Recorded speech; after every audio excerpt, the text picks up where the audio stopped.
This video was brought to you by my loyal patrons. Pledge today and you can participate in choosing what video comes to the channel next. Link in the description.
Hiro is an old, wise, and strong goods engine built in Japan.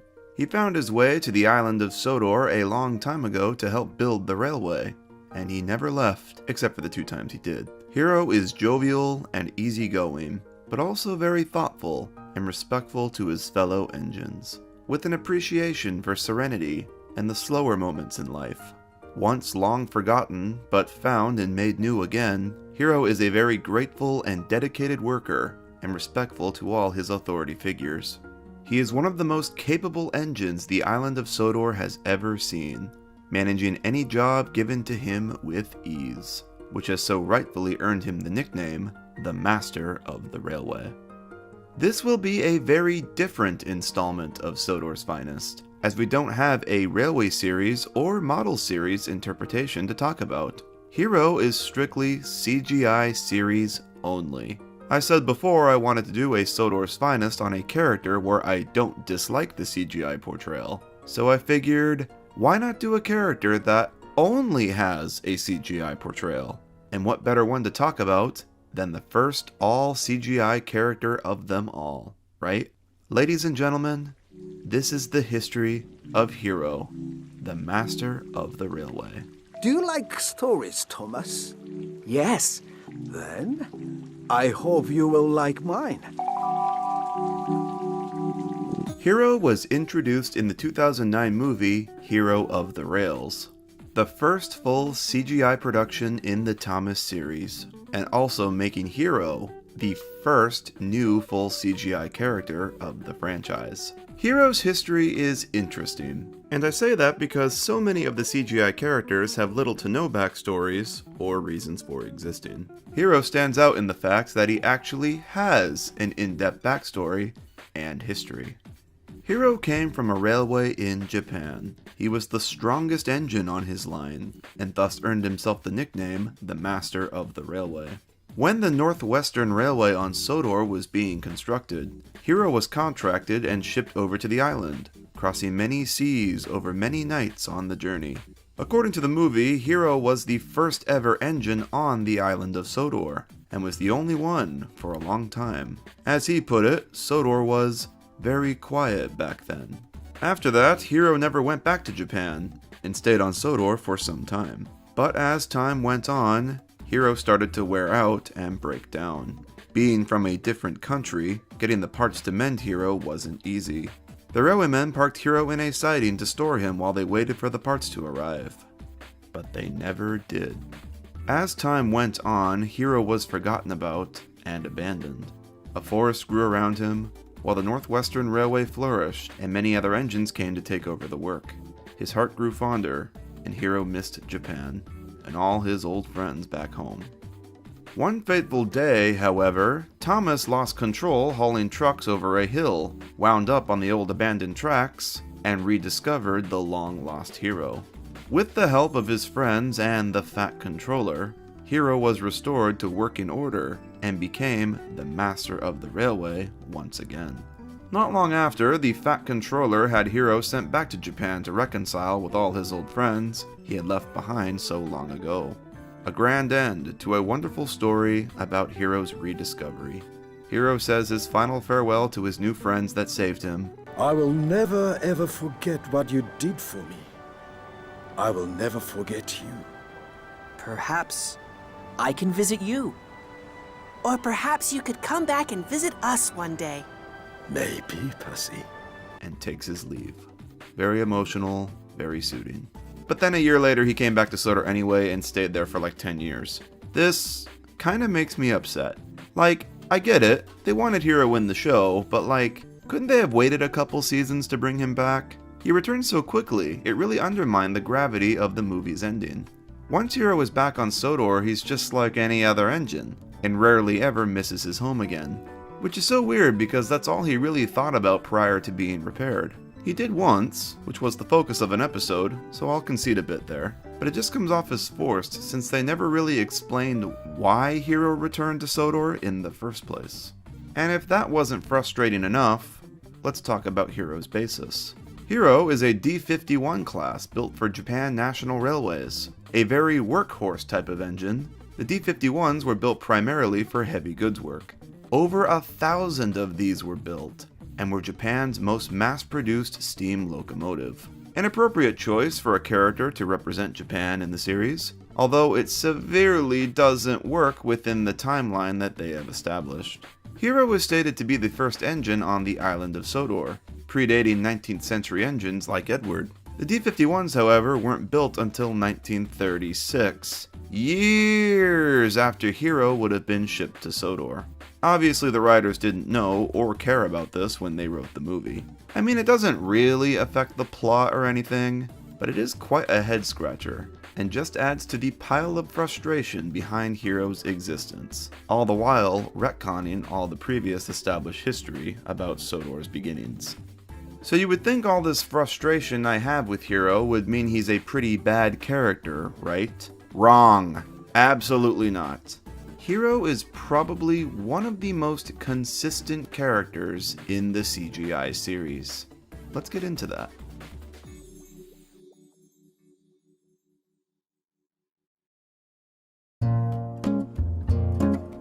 Personality is where Hiro shines, in my opinion. Because all the incorrect technicalities of his existence aside, Hiro is such a lovable character. Hiro is depicted as a very wise and knowledgeable sort, the type of character you look up to. His sheer size and presence almost demands respect, with a livery that is very classy. He's not a neon toy-like bright blue or green with red stripes like most Thomas characters. He's all black, with gold lining and a little pop of red with his wheels. Very elegant, and I wish more of the newer characters had this sort of restrained design. Blech! Hiro has a great appreciation for serenity and the world around him. This is beautiful. He longs for quiet moments and being in places where he can hear nature around him, which is probably because he's so used to heavy, noisy goods work. The moments he gets in peace, he cherishes. He is also very mature in the way that he doesn't hold grudges. Hiro happily helps out Spencer, the engine that wanted him scrapped in Hero of the Rails. That engine will be sent to the smelter's yard, where he belongs. And the two manage to form a friendship afterwards. Hiro's too wise for petty bullshit. He knows that holding a grudge won't get him anywhere. Why keep enemies as enemies when you could try and find common ground and become allies, right? There is a lot that our modern world could learn from Hiro.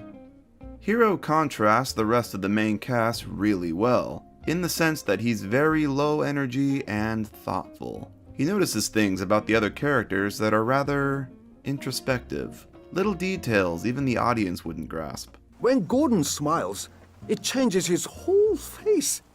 It is most interesting. My god, he's right. Very thoughtful and aware. He's an old geezer, sure, but in a different way than someone like, say, Edward. The era of when Hiro was introduced should be noted to put him a bit more into perspective. Hiro was introduced in the middle of the hit entertainment era, an era of the show where all new characters introduced were for the sole purpose of selling toys. Most of these new characters would appear once to advertise their toy, and then we'd never see them again. None of these characters felt important. Most new faces before and after him were silly and childlike, and forgettable, which made Hiro, this old, wise, internalized, respectable sage, all the more a contrast. The fact he wasn't some dumb, silly, neon-colored toy made him seem special almost instantly. I think most of Hiro's charm really comes from his voice actor, Togo Igawa. Igawa is such a contrast to the rest of the voice cast. Unlike the other characters, Igawa isn't put in on a voice to make the character sound younger or approachable to little kids. Like, take Thomas for example. Here's the voice actor, Joseph May, speaking in his natural voice. It's really important to get very, very physical when you're doing these scenes because the emotion isn't conveyed if you don't. And here's his voice for Thomas. Hello, everyone. My name's Thomas. Very clearly putting on an impression to make him sound younger and more child-friendly. Togo Igawa doesn't do that. He instead delivers a very natural, real performance. And Hiro feels very genuine as a result. To a point where he almost sounds too good to be in the Thomas universe. You did everything you could, Thomas. But I know now, I will be sent to the smelter's yard. No. You have been very kind, Thomas. The best friend I could ever have. But I want to go home. Animated characters are their voice actors, and Hiro is an excellent example of that. Igawa really brought this character to life, and I'm really glad they never thought once throughout the entire CGI tenure to try and replace him. They knew they had struck gold here. Thank you. I also find it really funny when I hear Igawa pop up in other shows and he just uses his natural voice like he did for Hiro. Like in this one episode of Archer. You do not want to know my thoughts. I do, Ken. I much better do. You're Major Dickhole. All I hear is Hiro saying dickhole, and I can't unhear it. And he spilled your milk this morning, Hiro. Dickhole. There are two character dynamics that I want to specifically talk about. One I have already talked about before, which is Hiro's friendship with Henry, as highlighted in the episode, Henry's Hero. In this episode from season 17, Henry and Hiro are put on a big job together. Midway through their work, they discover that each have taken on bad coal. Hiro brushes this off and sees it as no reason to let it cripple them, while Henry is apprehensive and abandons the work to avoid potentially breaking down. Hiro then tries to tackle the job on his own without Henry's help. He does eventually break down, of course, and Henry comes to the rescue in a total Chad moment. I love this episode for the clash of these characters' philosophies. Both Hiro and Henry's characters are so strong here. Hiro's motives for getting the job done come from his history of being forgotten about. The Fat Controller came along and restored him to working order, so he sort of feels like he has a debt to pay to the man.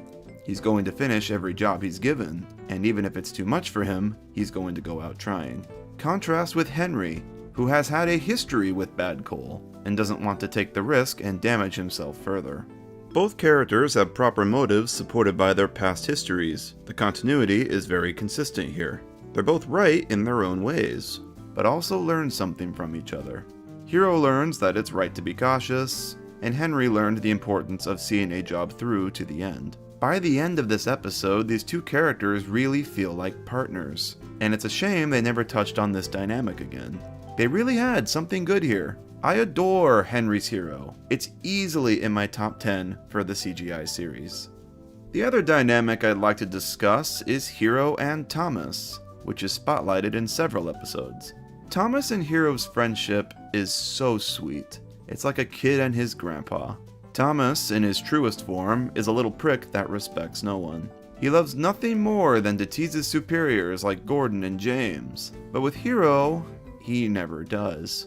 Thomas respects Hiro. His whole persona totally changes whenever Hiro is around, as shown in the episode Helping Hiro, when Thomas turns into a giddy child when Hiro enters the yard. Have you been polished? Where are you off to? Knapford? I'm going to Knapford. Thomas, so many questions. A kid and his grandpa, I think, is the right way to describe their relationship. Thomas respects him as an actual superior.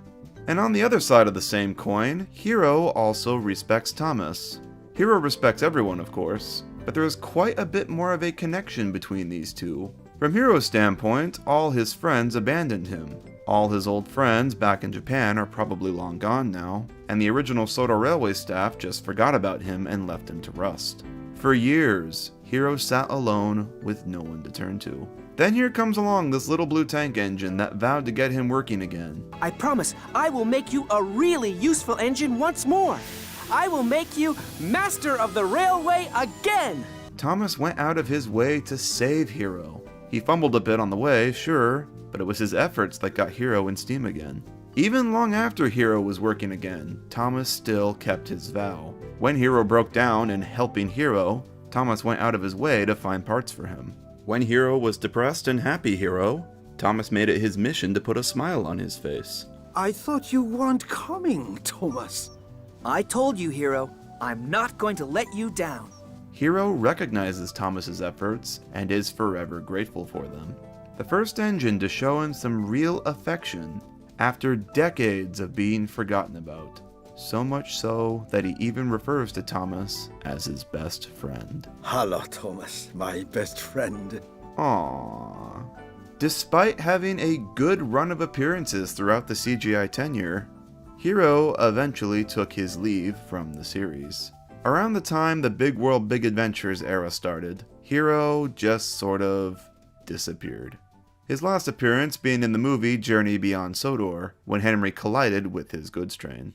Like the case for many characters, I think most of us had just sort of accepted that the character was retired and wouldn't be appearing anymore. The era of Hiro was over.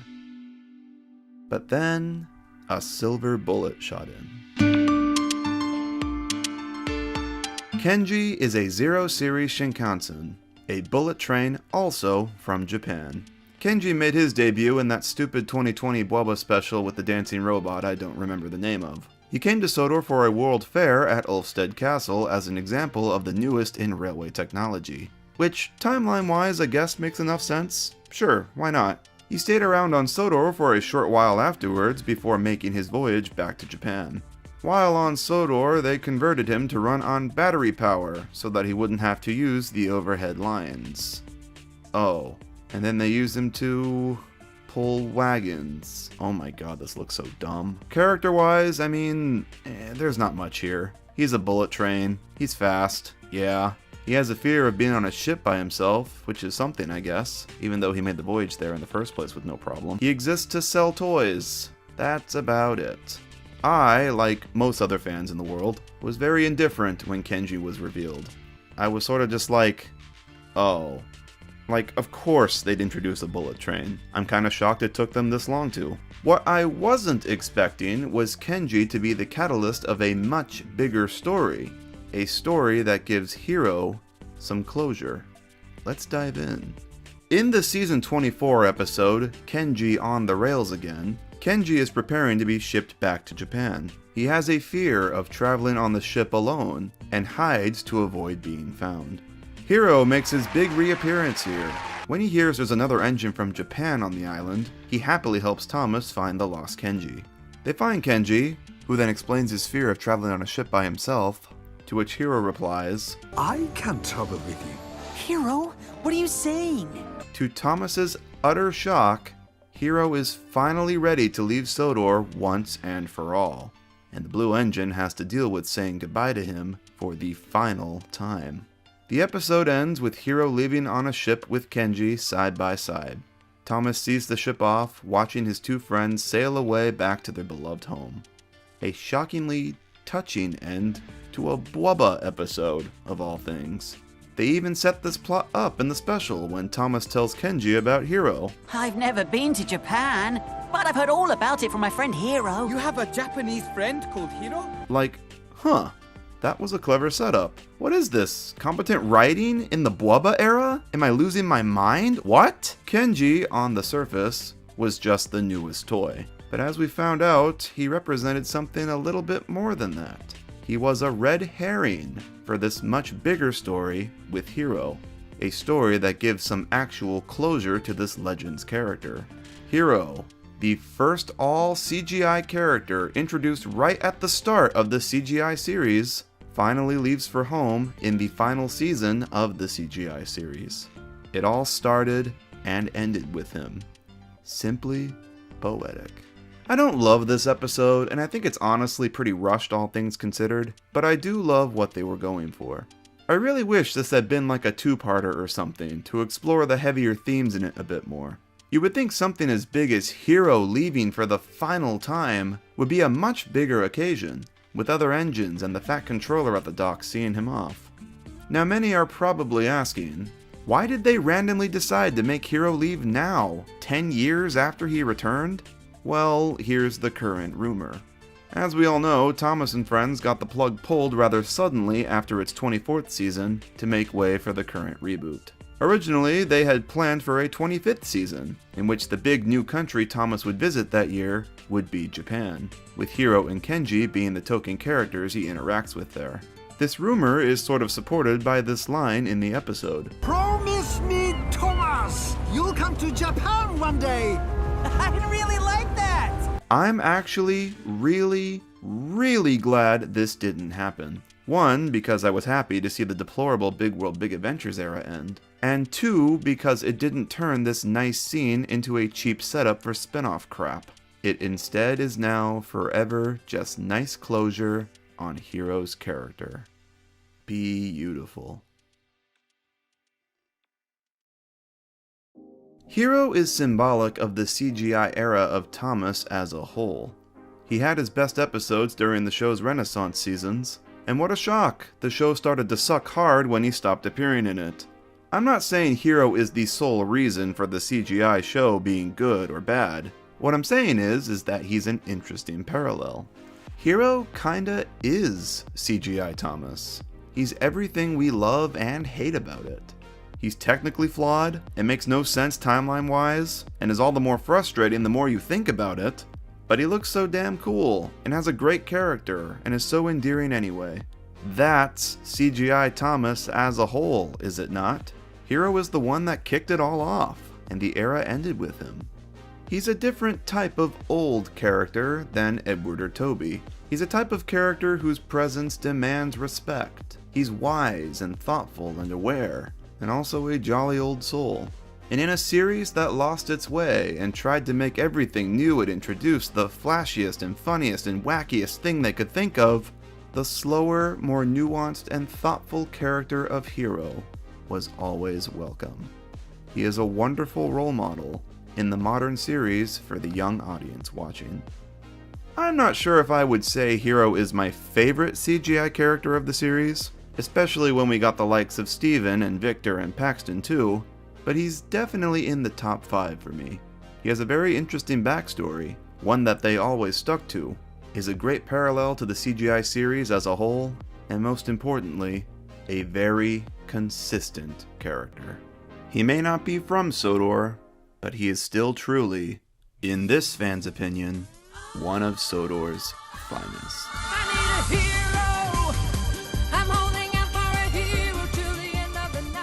Hope you all enjoyed this newest installment of Sodor's Finest. I've been itching to cover Hiro for a while now since he's such an anomaly. I know you all have been requesting Percy and Duck. I have heard your voices, don't worry, they will be covered soon. Before we wrap things up here, I want to give a few shoutouts. The first shoutout is for the Audrey Extravaganza at the Taliesin Railway in Wales this July. This is an event honoring all things Reverend Wilbert Audrey and his creations. This 2-day event will include a Railways of Sodor lecture hosted by Tim Dunn on both days, plenty of original Railway series artwork, and Audrey's original models on display. You'll be able to drive the real Duncan, and much more. If you're in the area that weekend, be sure to come on down. Tickets are on sale still, but they're booking up fast. Link in the description. Second shout out is again to the wonderful Mike O'Donnell himself, one of the composers to the original Thomas series. He's a big fan of my content and a super friendly guy. On his website, Musique, you can purchase his recreations of all the original themes in digital format or on CDs. If you choose to buy the bundle pack and use the code TUG15 at checkout, you'll receive 15% off. Link in the description. Volume 5 is also coming soon, so keep your eyes peeled. Third shoutout is for my TikTok account. Yup, I made one. I have joined the dark side. My TikTok will primarily be used to post the shorts from my new Thomas Debunked miniseries. I haven't decided if I'll use it for anything else yet at this time, but I'll figure that out as I go. If you have a TikTok, follow me there. Link is again in the description. And lastly, I want to give another big thank you to all my patrons. It's your support that keeps these videos coming. My Thomas Debunked series wouldn't actually even be a thing if it weren't for the interest that you all showed there. Plenty of perks to being a patron of mine, including 2-day early access to videos, voting in polls for the next big video, and getting your name in the end credits of every big video, just like you see now. You all know where the link is. Thanks again, everyone. I'll see you all in the next one.